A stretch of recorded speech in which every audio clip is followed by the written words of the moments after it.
आपको फटाफट आज की 5 बड़ी खबरें बताने जा रहे हैं।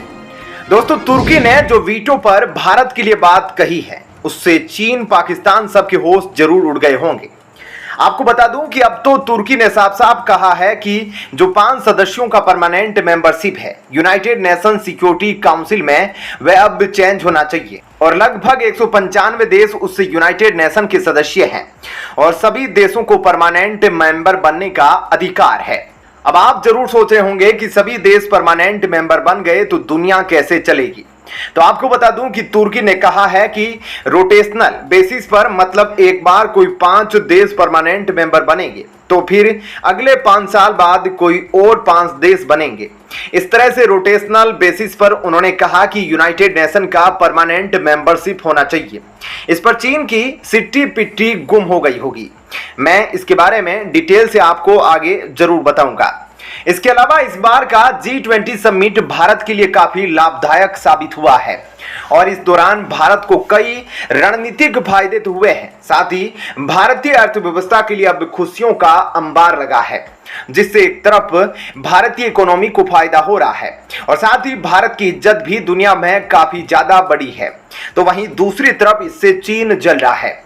चीन क्यों घबराया हुआ है G20 में हुए भारत के साथ दूसरे देशों के द्विपक्षीय बैठक से हम आपको डिटेल में बताएंगे। जिनपिंग भारत में न आकर कितनी बड़ी गलती की, तो आपको अनुमान लगेगा कि भारत ने चीन को कितना बड़ा सबक सिखाया है। सबसे पहले तो ब्लूमबर्ग द्वारा एक रिपोर्ट निकलकर सामने आई है, जिसमें बताया गया है कि G20 समिट के दौरान भारत का स्टॉक मार्केट $3.8 ट्रिलियन के वैल्यूएशन को क्रॉस कर चुका है और एक तरीके से यह भारत के लिए बम्पर खुशखबरी है, क्योंकि जहां दुनिया भर के शेयर मार्केट क्रैश हो रहे हैं, तो वहीं भारतीय स्टॉक मार्केट रोज बढ़ता ही जा रहा है। खासतौर पर विदेशी निवेशकों की वजह से यह हो रहा है, क्योंकि आप यह जानकर हैरान हो जाएंगे कि पिछले कुछ ही महीनों में भारतीय स्टॉक मार्केट में विदेशी निवेशकों द्वारा $16 बिलियन इन्वेस्ट हो चुका है, जो कि भारत की अलग अलग छोटी बड़ी कंपनियों के पास जा रहा है। इसका मतलब स्टॉक लेवल के बढ़ने से भारत की अलग अलग कंपनियों को काफी फायदा भी हो रहा है, तो यह भारत के डेवलपमेंट के लिए किसी वरदान से कम नहीं। कुछ ही सालों में यह कंपनियां इंटरनेशनल लेवल की कंपनियों को टक्कर देती नजर आएगी। इससे काफी रोजगार मिलेगा भारतीय युवाओं को। अब इससे चीन क्यों घबराया हुआ है या चीन क्यों जल रहा होगा, तो आपको बता दूं कि चीन भी ठीक उन्हीं देशों की तरह भारत में इन्वेस्ट करना चाहता है या फिर भारत में अपने चाइनीज प्रोडक्ट्स को बेचना चाहता है, यहां पर पॉपुलेशन का फायदा उठाना चाहता था चीन। लेकिन पिछले 3-4 सालों में जो मोदी गवर्नमेंट ने चीन को सबक सिखाया है दोस्तों, वह चीन अब भारतीय बॉर्डर के जमीन को अपने गलत नक्शे में दिखाकर भारत से बदला लेता रहता है। और सिर्फ इतना ही नहीं, भारत के लिए दूसरी बड़ी खुशखबरी यह भी है कि भारत का स्टॉक मार्केट जिस तेजी से ऊंचाइयों पर पहुंच चुका है, उसी तरह से आने वाले समय में भारत का जीडीपी 3.7 ट्रिलियन से बढ़कर 3.8 ट्रिलियन पर पहुंचने जा रहा है और भारत से आगे जो जर्मनी है, उसकी जीडीपी में भी काफी गिरावट देखी गई है। यानी भारत तेजी से दुनिया की चौथी आर्थिक महाशक्ति बनने जा रहा है। और तीसरी बड़ी खुशखबरी भारत के लिए यह है कि भारत के खजाने के आंकड़े भी निकलकर सामने आए हैं और भारतीय खजाना अब $4 बिलियन बढ़कर दोबारा से $598 बिलियन तक पहुंच चुका है और अगले हफ्ते तक यह 600 बिलियन को आसानी से पार कर जाएगा। ऐसे में भारत अब दुनिया में सबसे फास्टेस्ट इकोनॉमी वाला देश बनता जा रहा है। अगली खबर की तरफ चलते हैं। तुर्की के प्रेसिडेंट एर्दोगन ने भारत की यूएनएससी में परमानेंट मेंबरशिप को लेकर क्या बयान दिया, वो मैंने आपको इंट्रो में बताया, जिसमें उन्होंने बहुत चालाकी से भारत को सपोर्ट भी किया और नहीं भी किया।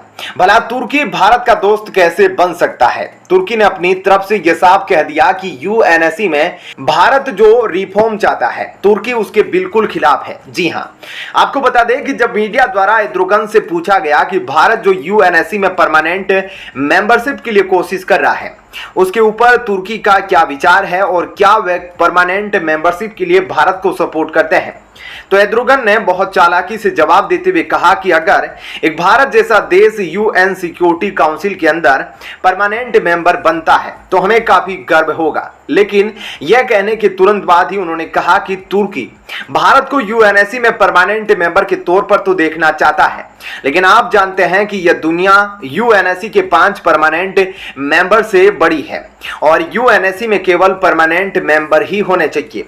यानी तुर्की का मानना है कि यूएनएससी के अंदर सिर्फ 5 परमानेंट मेंबर नहीं होने चाहिए और जो 10 नॉन परमानेंट मेंबर है वह भी नहीं होने चाहिए। इसके साथ ही एर्दोगन ने यह भी कहा कि यूएन सिक्योरिटी काउंसिल में जो भी परमानेंट देश होते हैं वे रोटेशनल बेसिस के तौर पर हर साल चेंज होने चाहिए, क्योंकि संयुक्त राष्ट्र के अंदर 195 देश आते हैं जो कि सभी यूनाइटेड नेशन के मेंबर हैं। इसलिए यूएनएससी की जो परमानेंट मेंबरशिप है उसे लेकर भी एक रोटेशनल मैकेनिज्म होना चाहिए, जहां दुनिया के हर एक देश को यूएन सिक्योरिटी काउंसिल के परमानेंट मेंबर बनने का मौका मिलना चाहिए और यही तुर्की का प्रपोजल है। यानी कि तुर्की ने यह साफ कर दिया कि वो चाहता है कि रिफॉर्म्स के बाद यूएन सिक्योरिटी काउंसिल में केवल 5 परमानेंट मेंबर हो और हर साल रोटेशनल मैनर में यह चेंज होते रहे।